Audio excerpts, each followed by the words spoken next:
Hello, and thank you for tuning in to Poets and Quants' online MBA panel, MBA Journeys with Texas A&M Mays, University of North Carolina Kenan-Flagler, and University of Florida Warrington. I'm your host, Christy Blyzeffer of Poets and Quants. Please feel free to use the Q&A function to submit any questions you have for our panelists, and I'll do my best to get to those at the end of the session. Well, thank you all. Thank you, panelists, for taking the time to offer your perspective. We'll begin by just getting to know about you a little bit more. So please introduce yourself, a little bit about your professional experience, the program you attended, your current industry and role, and a fun fact about yourself. And Glenn, let's start with you. Howdy, everybody. My name is Glenn Gilbert. I've worked in management across several industries, including private aviation, the steel industry, and oil and gas. I currently am the corporate director for health, safety, and environmental for a lumber manufacturing company. Um, I was also in the Army for 9 years, right out of high school, hence why taking the MBA journey a little later in life. Yeah, Um, and I attend Mays Business School at Texas A&M. great. And fun fact about me, I coach showcase travel baseball, and my son plays for a nationally ranked showcase team. So we travel all the time. We're always Oh, gone. yeah, absolutely. Mitch, how about you?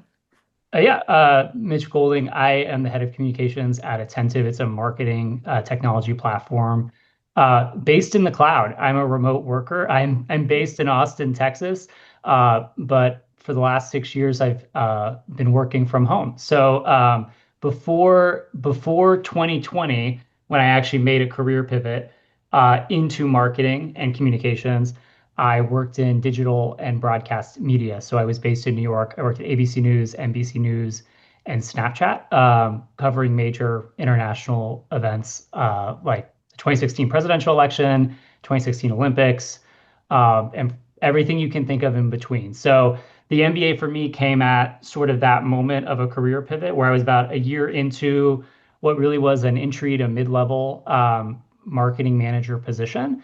And I really just felt like in my position, I needed a little bit more of the business foundations, really the language of how to communicate with the executive team I was working with every day. So that's what I've been doing for the last 6 or 7 years, helping pre-IPO technology companies communicate their story to the markets. Fun fact about me, I guess I blew it on saying like covering the presidential election and the Olympics. So fun fact about me, I guess related to my previous career in media, the Apple TV show, The Morning Show with Jennifer Aniston and Reese Witherspoon is actually based off of a book that was written about the period I worked at Good Morning America. So Wow. I'm quoted not by name, but by title in the book, like on page 70 something. If you see something, if you read the book, The Top of the Morning by Brian Stelter, there's a quote about an issue with the dog. That's me. Fun fact. Oh, well, we'll all go look that up now. That is That's interesting. a great read. Yeah. Sandra, how about you? Yep. Hi, Sandra Goldschmidt. I graduated from the University of Florida MBA program at the Warrington School of Business. I did their 1 year online program. I'm based out of Jacksonville, Florida, but originally from Philadelphia and moved to Jacksonville for work. I work for Johnson and Johnson Vision down here and currently sit on their marketing team as one of their brand leaders. However, I did start my career originally in finance and did a couple moves and then decided to get the MBA and help go into that marketing career pivot. And a fun fact, I struggle always with fun facts as Uh-huh. I ask them like, oh no, what should I pick? I've been on two African safaris, but each in the different settings, one in the bush and one in the Serengeti setting. So it was really cool to experience that and see the difference between the two. Oh, fascinating juxtaposition there. Very good. Well, we're going to dive in a little bit deeper now into your individual programs and some more about just the decision process of choosing an online MBA. And so, Mitch, going back to you, tell us, kind of in the middle of that career pivot, Did you look at any other types of MBA programs, full-time, part-time, weekend, and why the online? Yeah, so I think like probably stepping back, when I was looking at potentially doing an MBA, right? I think there was like the impetus from the career side, which was I feel like I'm like in a completely new setting and I don't have the skills or like the background I need to succeed or advance on this new career ladder that I'm in. So that was like one part. Second part was actually it was the end of 2020. So uh, where we were in that moment was that remote actually was a huge opportunity, both from like a time saving perspective, but also from just sort of like, ability to access other schools that maybe weren't necessarily just in my backyard. So I think that was really what drove the initial online MBA decision was that actually like all the programs were like doing some blend of hybrid or completely remote instruction at that time.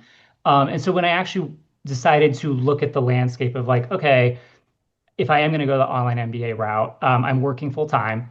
So like an evening executive online MBA program is actually really beneficial for me to be able to maintain that career and also be able to go through this program. But two, like who are the schools that are ranked really highly and considered really highly for this? So I picked about three to apply to and go through the process with. And I just sort of had this conversation with my boss, who was the CMO at the time. Um, it was like sort of like a vibes thing where like going through the application process, I really just felt like UNC Kenan-Flagler had a really strong program, a really strong team. And I went to my boss and I was like, I don't know which decision to make because like UNC Kenan-Flagler kind of feels left field. Like I live here in Austin and I went to school in New York and I don't really necessarily have any sort of like historical affiliation or allegiance to the state of North Carolina. And her opinion was, if this is the way you feel that this program is really well run in terms of the admissions process, that's probably how it's run in the actual administration of the degree. And that was my experience. Incredibly well run, incredible team, and I had a really positive experience at UNC. But so that was kind of like the how I evaluated it and how I ended up at UNC being based here in Austin. Yeah, absolutely. Sandra, how about you? What did you look at any other types of MBA before deciding on the online? I did. I knew I wanted to get an MBA because I did want a career pivot and it was getting a little challenging without having the MBA. So I started researching. Of course, I went to Penn State, so I looked at my undergrad first. I looked at a few others, but in this area, there's a decent amount of people who have gone to University of Florida, and I did have some friends who had been in their MBA program. And what intrigued me a lot was I was really looking for a program that could balance my time best, where I didn't quite want to do a full 2 year or plus program. I wanted to try to fit it in to get it done as quickly as I could while also managing my career and kind of having 1 year of maybe sacrificing some weekends. And University of Florida, the Warrington College of Business offered me or offers a 1 year program, or you can get it up to, like 16 months or so. And that was the most intriguing to me, that I could do it in that timeline that fit with my schedule and my wants and needs for a program. So that's honestly why and it's a great college, great school. I love the culture there. And it was a drive away. So if I did need to go in person for anything, that was also intriguing. I didn't need to, but I liked that it was an option there in case I decided to go a different route. Absolutely. And Glenn, how about you? What about an online versus the other types of MBAs out there? For me, I did look into like the weekend program. Obviously, I can't do the full time. The weekends also didn't work for me because of my coaching and my son's baseball schedule. And actually, I am part of the inaugural Flex Online program Oh, great. for Texas A&M. So it just worked out. I always wanted to go to A&M since I'm from Houston, so. And their MBA program is fantastic. And yeah, so the Flex Online came up and I applied and Did you great. consider any of the schools, or did you always just want to go to A&M? I was also accepted to Rice, Ah, but as a veteran, I was using the Hazelwood Act to help me pay for school, and Rice is a private school. Rice was my backup school. I wanted yeah. to get an A&M first. Um, and but yeah, as a veteran, they don't take Hazelwood. So Yeah. Well, that's a great veteran specific tip. I'm sure that there's plenty out there looking right now, watching, and that's very specific to them. So that's good. Glenn, we'll stick with you. Was there anything surprising, the benefits of it, the online schedule, that maybe you didn't think of or anticipate when you first signed up? um, I wouldn't say I was surprised. Another reason why I chose the online is I travel all the time. Yeah. I'm gone at least 2 to 3 weeks out of the year or out of the month, sorry. Um, with the online, as long as I got an internet connection, I can be at the ball field, I can be on an airplane, I can be in a hotel, I can attend my classes, I can do my work. So that's a huge the flexibility is phenomenal, Yeah. especially for my case, Yeah. What a bummer to be at a ball game and attending. Mitch, what about you? Did you find anything surprising about the online format? So, and I don't know if everyone else feels this way. I think what probably two things, right? I think one, very, very candidly, was I don't know if I expected or planned on how much work and time actually would be committed to going into the coursework. It was a sizable investment of time, and you had to be really strategic. I think like what Glenn said about being able to do it while you were traveling, being able to do it in the evening, be able to do it in advance of like a set time versus like, oh, class is always on Thursday, right? Having that flexibility of like, okay, I've got 3 hours, I can do the lecture now, or like I can set aside Saturday morning or Sunday morning to do the homework or to do the group project. Um, that was what really beneficial in terms of the flexibility, but it was especially like the beginning of the program. It was just sort of like going from having all of that free time to like, oh, in order to like stay on top of this coursework, I've got to dedicate quite a few hours to this every week. That was a surprise. On the positive side, um, I was surprised at how connected actually I was to the UNC Kenan-Flagler administration, community, an actual campus. Once we were probably about a year into the program, they started having the on-site summits again, and we had multiple sort of international summits and exchanges as well. And had a really solid cohort of classmates where we met at the first summit and then we ended up doing like a summit abroad and then an international exchange and actually like came away with like a solid group of like 8 to 10 close connections that I still talk to today. And I graduated maybe 2 or 3 years ago at this point. So I was very surprised at how connected I was to the school considering it was a remote program. Yeah, I don't think a lot of people expect that. Sorry, Sandra, what about you? Something that I found in a good way surprising was the availability of the professors. So sometimes I find I'm a people person, I find it easier to just ask questions in person or get a quick answer. And I didn't quite know going into an online one, was it totally going to be just you listen to the recordings, you meet with your teams when you need to be. But our professors were very open. They all had office hours on a set 1 or 2 nights a week. And that was really helpful, especially leading up to if you have an exam or if you have a big project that you're a little unsure with questions. Their availability to me meant a lot, and also was just something I didn't know if you would get that really with an online program. So it was a good surprise. Yeah, absolutely. Well, Glenn, do you feel like you were able to like kind of create a community with your classmates in the online space? Do you think that the network is going to be beneficial either personally or professionally to you? absolutely. I still talk. So we went through four different teams throughout the program. I still talk to my first team every day. I talk to everybody. I speak to almost everybody from every team every day. we meet up for football games. We do lunch and learns. Yeah, we always keep in touch.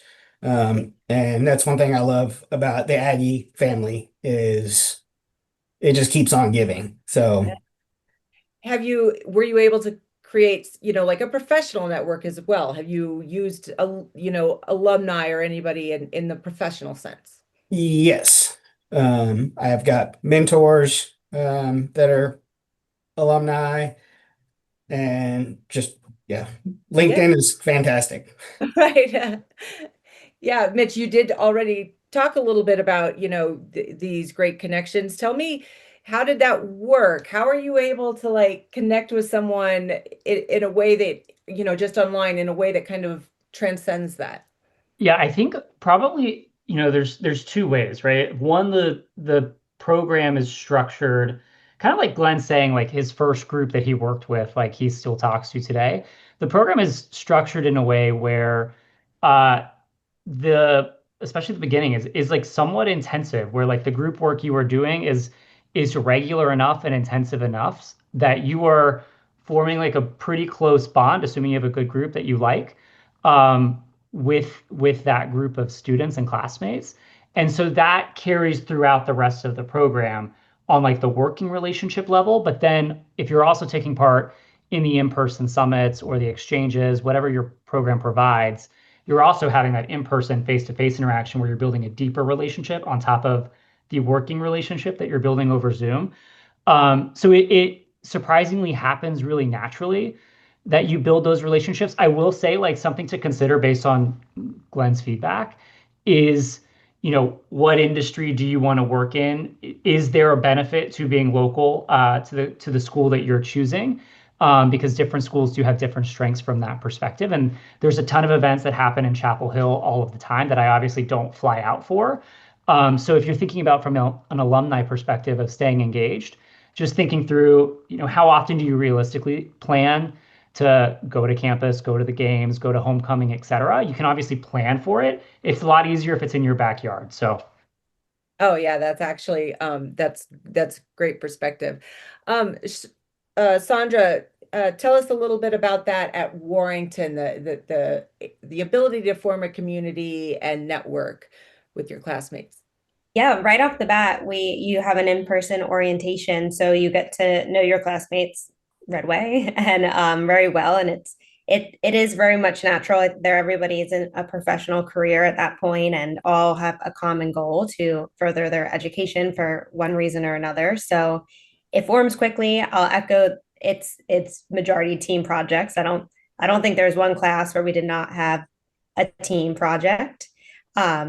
So you have your group chats, you have your group video calls. A lot of your evenings or weekends are talking to your teams. And then even post graduation, I follow most of them on social media, on LinkedIn, and it's really fun to see their life events as they have graduated now, whether it's they changed jobs or they got married or they're doing something else, they moved somewhere. So it's really cool to keep in touch with everyone from your small little class there, because you think maybe you won't with an online, and you get very close since you each went through this together with a pretty intensive program. Yeah, absolutely. Do you feel like have you been able to use anybody professionally to like get some advice or help or in your career or work? I had a little bit of the reverse, where there was someone who was interested in coming to Johnson and Johnson. So as you network and you meet people in different career aspects, and companies, you might network that way, that you might find someone who wants to join your company or vice versa. I'd also say just even the alumni network is so large.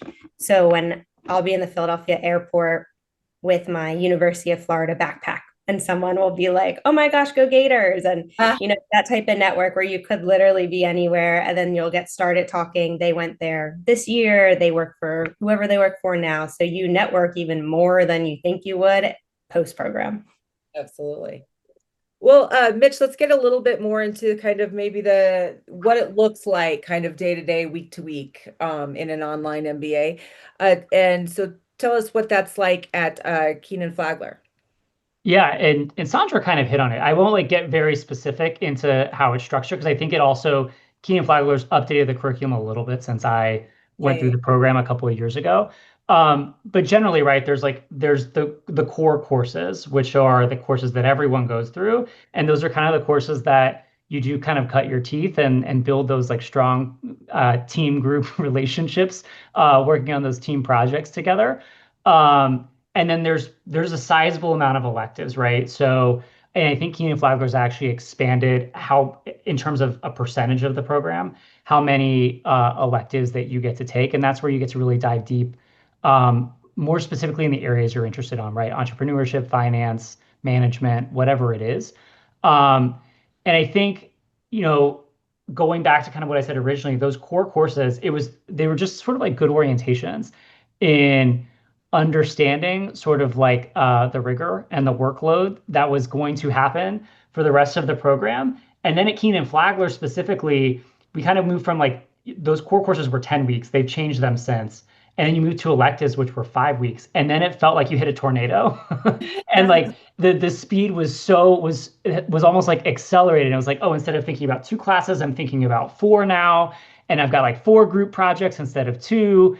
So like there's pros and cons to that, right? Like one, it's like nice because it's like you're always like working with new people and like getting to learn new things and new areas of interest. Cons are obviously like you gotta learn how to manage your time, especially at that point in the MBA.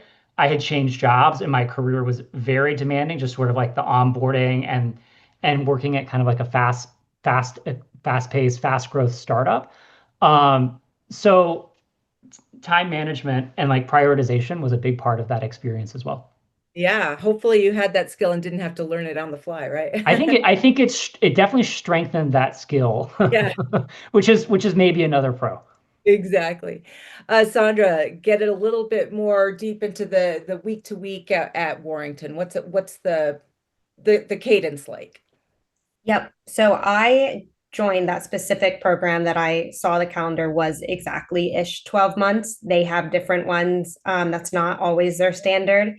And I was fortunate they offered a program that you could do that if you were within so many years from graduating a business school.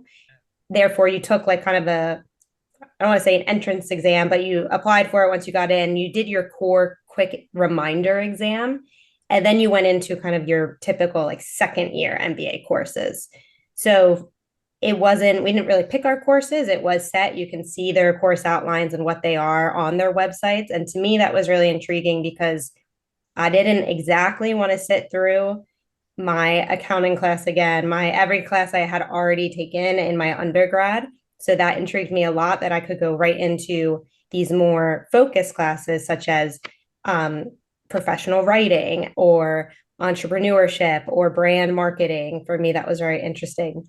So it was rigorous. I mean, it went straight through. You didn't really get a holiday break for anything. You got holidays off, but you don't have your typical long breaks because of the 12-month program I did. But for me, I knew I was like, it's gonna be a year that's a little bit stressful, but it's a year. It's like you can do anything in a year. So that was intriguing to me, but it definitely was like it was preparing myself that it's going to be a busy year and making time to prioritize that. And Yeah, maybe social life gets a little bit on the back end. yeah. What was the balance of like group versus individual work? Was every course have a group component, or how does that work? I'd say everything was group. Even like one main project was writing a very long paper, and that was group, which surprised me because you don't typically think of writing a paper as a group, but it was a team project. So it's very reflective, I'd say, of the corporate world as you're constantly working in team settings, which I do on my corporate job every day. So it is preparing you for that type of role that you're going to take on if you do a career change into the corporate world. So every course had a team aspect. Yeah. Well, Glenn, what was the cadence like at Texas A&M? I think at Texas A&M it sounds like a lot like Mitch was describing at UNC. Yeah, your first, so we do 8 weeks. Every class section is 8 weeks, and that doesn't change. But yeah, the first semester is all your core classes, your accounting, finance, well, whatever. And then you get to pick your electives. Same thing, entrepreneurship, marketing, finance. But the good thing is it doesn't matter which ones you choose, you're going to get a little bit of everything. You're going to get marketing. You like, even if you pick entrepreneurship, like you're going to get everything. If you pick finance, you're still going to get some entrepreneurship classes. But yeah, everything is broken up into 8 weeks. So 2 8 weeks is a semester. And teamwork to individual work at A&M, it's pretty 50. I mean, it's about 50-50. You have individual assignments due every week in each class. You have two classes per 8 weeks. So two cohorts a week. You'll have individual assignment due. You'll have your readings and, if there's videos to watch, and then a group assignment. And usually the group assignments is like a building group assignment. It culminates at the end of the 8 weeks, but there's something due every week, group and individual. Yep. What about how much time were you spending a week on your coursework, Glenn? I think they both said it. I mean, time management is the best thing. I'd probably say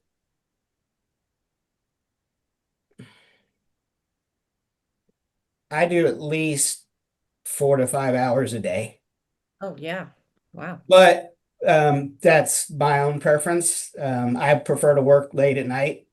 That way I can be done with everything by Friday, and I have the weekend with my family. Yeah, absolutely. So How much were you guys spending, Sandra and Mitch, average per week? Yeah, So I wish I went and added up and did an average of the classes, because it is also class to class, right? Yeah. Sandra mentioned accounting. I'll just take accounting for example. And by the way, accounting was great for me because I came from media and I have had no financial background. So accounting was a great course for me. Those lectures could be as long as 3.5 hours. So during the week, maybe you're doing a 3 hour lecture, during work, after work, whatever, and then you're actually doing the homework. I would set aside Saturday or Sunday mornings to actually do the written coursework. So if you were going to take that one course, maybe I was doing 6 to 8 hours for that course times by two for two courses. So it's probably 10 to 15 hours per week is probably safe to say. yeah, it's not a breeze. Sandra, what do you think? I know, I wish I maybe kept better track of it to give a better answer, but I chose weekends most of the time. Like a Sunday was my things we normally do also on Sundays, so that could be risky. But I chose Sundays for me was a time that I could dedicate most of the day to. Of course, evenings during the week, if I had to meet with teams, was fine also. And then if there was course readings, that's where if I could print it and bring it to lunch and do it, over lunch, quickly read it, and then do my little blog post or something that night, I would handle it that way. The videos, though, yeah, if I wasn't too tired after work, I would watch them. I try to space them out throughout the week so Sunday could be focused on the actual assignment due. The good thing, similar if you read or listen to audiobooks, you kind of adjust speed. So there's ways that you can do things when watching class courses, regardless. If you can pick up things quicker, you can always increase the speed on the video. So that's another thing I liked about the online one is you really can almost change every aspect to fit your schedule and how you learn. Yeah, absolutely. Glenn, with your schedule that you're talking about with your son's baseball team and everything, do you have any advice for people on balancing family, a job, and school? Yeah, like we said before, it's time management. My biggest piece of advice, it would be to not neglect your family with the program. Like I said, I prefer to work at night. Like my family will be sleeping and I'm still up doing homework, Yeah. just trying to not get all my stuff done.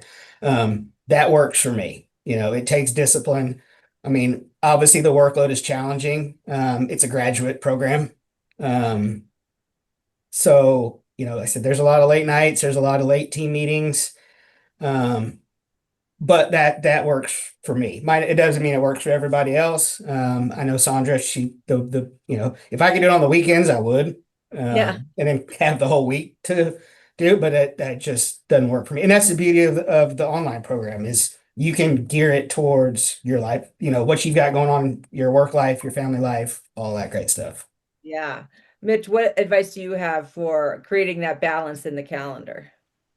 Yeah, I mean, I think you've really got to figure out what makes sense for your life and what works for your life. And you know, everyone's different, but I think creating the space to adapt it based on like what you've got going on at that moment of life, because it changes, right? Like I think there were people in our program who had kids, had newborns, they were joining exams, right? It's like, you're going to have to adapt to like things that pop up. Like work was not busy when I started the program and I had plenty of time. And then work got insanely busy when I was ending the program. And I was like, I cannot wait for this to be done because I actually need this time back now. So I think you've got to give yourself a little grace and try to figure out, hey, like what's going to work for this, 5 weeks, 8 weeks, 10 weeks, and then just check in and revisit. Like, did that work? How should I change it? But yeah, I mean, I generally followed Sandra's model, which was like I tried to shove all the lectures in and during the week, watch all the videos during the week, nights, any breaks I had during work, and I tried to dedicate a full day to any sort of like actual assignment that had to be turned in. Yeah, yeah. Sandra, are you like a calendar person that had everything, on a calendar, or did you separate it? What do you have any advice in the balance? Yeah, I'd say for balance in general, I mean, acknowledging to yourself going into a program from the beginning, you're going to have a busy year, 2 years, whatever it is, and just being honest with yourself about that helps set your mind up for like, yeah, it might be a stressful year because you're balancing parenting potentially, you're balancing caregiving if you're not a parent but you're a caregiver, or your full-time career. Like there's just so much that you might have to juggle, so you learn to prioritize pretty quickly. I'll use like more of a fun example that I'm in a book club and we meet every month, and I it's my social time to connect with my friends and talk about book and have some good times. And I acknowledge I'm not going to have as much of a social life, so you have to prioritize what is more meaningful. To me, it was being home for holidays with my family, and there were certain vacations that we had scheduled, and that's where I needed to be present for. Where some of my other social things that I enjoy and I like, for that 1 year, they were going to be a little bit pushed to second place compared to other things. And I'll just acknowledge like it's amazing if you're pursuing a program like this, but if you're also a parent or a caregiver, like you're even more amazing in my eyes because you're doing just so much work, and you're doing it for yourself, for your family. And it's just, I love to see it, and I love to hear how others balance that. Yeah, very good. Absolutely. Well, we're going to go now to the thing maybe a lot of people tuned in for, maybe talk about some career outcomes and what the kind of impact you guys think that the degree has had. Um, you know, an MBA is often used to pivot, and people used to think maybe the online MBA isn't as strong in that regard, and that I think is definitely changing, which a couple of you might talk about. But just tell me what you think how the online MBA from your school has impacted your career so far, like in promotion and new roles, a raise, anything like that. Glenn, what do you think? Well, technically, I am still a student. I graduated December. Gotcha. So I'm currently, like I said, the corporate director for health, safety, and environmental for a lumber manufacturing company. As soon as I graduate, I'll be promoted to senior vice president of business development for the Great. same company. So it's a conversation I had before I even started the program. What's my trajectory here if I decide to do the program and stay? They don't want me to leave. I don't want to leave. I've been here for 11 years now. So I That's great. think You had it's that conversation ahead of time. And yeah, that's a perfect way to go about that before you put in all that time and money. So well, I was going to put the time and money in regardless, but do I need to be looking for a new job, or am yeah, I going to be able to is make it a more comfortable situation knowing that I can stay or that I will be staying. Yeah. Mitch, what about you? And did you like take advantage of any of the career services that Kenan-Flagler has? Yeah, two different answers to your question. One, just sort of like outcomes oriented first. I think if I take, basically from the moment I started the MBA to where I'm at now, I've been promoted 3 times and I've now taken 2 new roles. So I just started a new job 6 weeks ago. And then in terms of salary outcomes, I was starting the MBA like or an early to mid-level marketing position at a startup. I now run a department. So I've doubled my salary since starting the program. So just like in terms of metrics, right? Like you can't guarantee those outcomes entering a program. You have to be very focused and strategic on what you're trying to achieve when you're going into the program and whether it makes sense in the context of your career. Um, but from a financial and like return on investment perspective, feel really great about the MBA.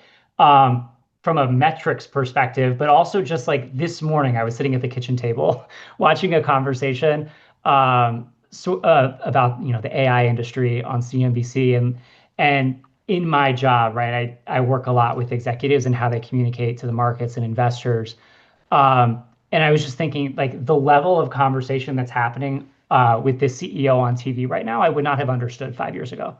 And that's what the MBA helped me achieve in my job. And obviously, it's very important for the job that I do today. So that's sort of like the ROI conversation on career services. Yeah, I had multiple sort of touch points with the career coaches there, both while I was at the program and then after the program. And really focus sort of on like goal setting and what I was trying to achieve in terms of like landing the promotion. And then once you get that promotion, sort of what's the tour you need to do at that next level to sort of reset and kind of have like a 30, 60, 90, even if you're internal to that company, and sort of reintroduce yourself in that new role, that new scope, that new level. So I found the framing from the career services really helpful, and that is a service that you continue to have access to after you graduate. Yeah, absolutely. Sandra, what about you? The career trajectory and the services, the career services at Warrington. Yep. So I used mine to do that career pivot where I was trying to, at the time, to jump into marketing, successfully made that jump after the MBA. But I also made that very clear when I talked to my network of employees my leaders that I work with. And I said, I'm doing this for a very specific reason based on feedback I'd gotten when you're trying to do some career pivots, you are with a whole group of people who have a whole background and years of experience in that said type of role. So I had a very clear intention on what I wanted to do post my MBA, but something that helped a lot from the career perspective in terms of the assistance they provided was having more confidence, especially when it comes to like salary negotiation. I think, especially being female, it can be a little bit harder in the corporate world to even prepare yourself or have confidence enough to ask for that. Some people are very good at it. Some people just don't even know you can ask. And their career services helps guide some of those conversations and really pitch forward that you're investing in yourself right now and you are bringing back, you're going to be more of an asset to your career path. So using that and translating it into some of those salary negotiations or when more responsibility or job opportunities open up. So it helped a lot guide me there. That's great. Great. Mitch, a little bit more of a fun question then. What would you say maybe the hallmark of the experience was, something, you'll remember or had a big impact on you? Um, I'm going to pick one of the two on-campus events, right? And I don't know how the different programs approach on-campus, but UNC is very intentional about having at least 2 on-campus engagements between the classes. So the first summit, I think, like just kind of going back to like the tangible connection to the university, they did a really great job at sort of like making you feel like, oh wait, like I attend this school, I'm a part of this community. So that was like a really special sort of like, especially coming out of like 2020 and 2021, like actually having like an in-person event again and meeting everybody that we had been doing school with for the last year, and then actually like doing a campus tour and like going to the bars and the restaurants like on the main street and everything. That was really exciting. Then obviously like graduation, it just kind of like was like a feather in the cap. Yeah. Back on campus again, sort of like, oh yeah, like I really felt like I did this. I did this 2-year graduate degree program. It was a lot of work, and we're here with the group of people that we did it with together. And it just felt like a real tangible moment that was really exciting. Oh, those are good ones. Glenn, do you have a Hallmark experience so far? I think it's the same. I've got a couple, I think. Orientation was fantastic to meet everybody. Um, A&M has a huge veteran community.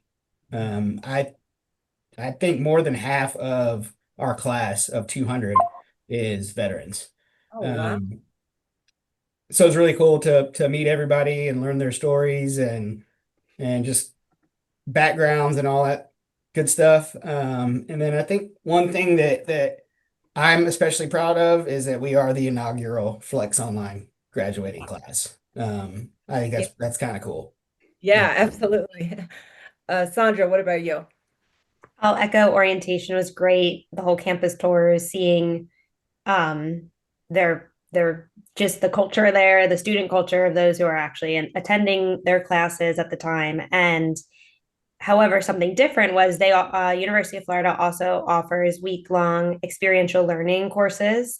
They could be virtual, they could be on campus, you can choose, or they could be abroad. And I chose one in Washington, D.C. And to me, that was really cool because it was an area that was totally different than what I do and what I know. And I got to spend a week with people not just from University of Florida, but from all different universities who are attending this course in DC. And you get to learn a lot about the government side of things and how that relates when you have corporate affairs teams or other teams coming in. So it was just like, to me, that was a really cool engagement that I got to do a week kind of outside of the online virtual and do a week in session with a different program and network with even more people outside of University of Florida. So I love that experience. And I heard the people who, of my classmates who did go abroad, loved that experience too. Yeah, what's not to love? Absolutely. Mhm. Well, I want to thank you guys all again. We're going to end with the question, with putting yourself in kind of the shoes of the people that are watching, where you once were. You're thinking about an online MBA. You're evaluating programs. You've got a lot of choices ahead of you, and just to give them your biggest piece of advice, or maybe something that you wish you had known then before you started. And Glenn, we'll start with you. I would say don't be afraid to take the leap. Um, it's going to be intimidating. I think we all probably had the deer in the headlights look when we were like, okay, I don't know what to expect when you're at orientation and what are the classes, how demanding is it? Um, Obviously it's totally doable. With time management and discipline. Um, it's an incredible journey. It really is. Um, and my advice would be if you're in business and MBA can and will help you, don't be afraid to do it. Um, Yeah, that's great advice. Leap right in. Mitch, what about you? I think the phrase like you get out of it what you put into it applies both to the academics, but also but also to sort of like the outcomes for your career, right? So um, you know, the more that you actually invest time in the coursework, in the teamwork, in showing up and really trying to learn and being engaged in the program, the more engaged you're going to be and the more happy you're going to be with like your actual learnings and what you take away from the program. You're going to come away with more connections and more knowledge, one. But two, you also need to go into the program knowing what you're trying to get out of it in your career.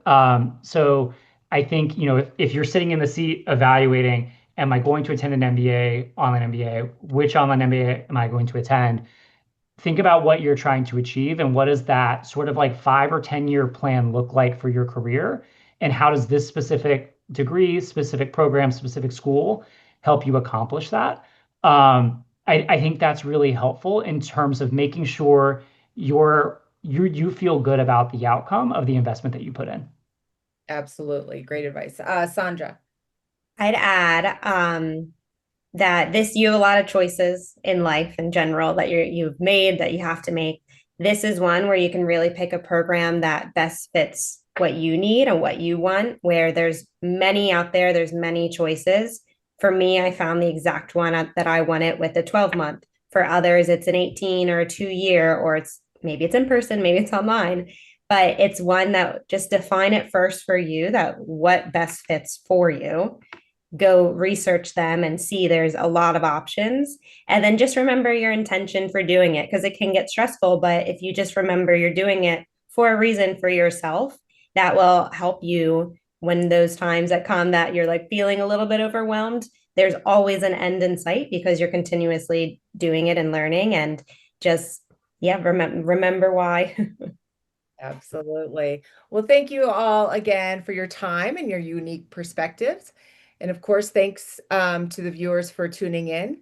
Be sure to watch the remaining panel sessions throughout the week to hear from other top business schools and student perspectives.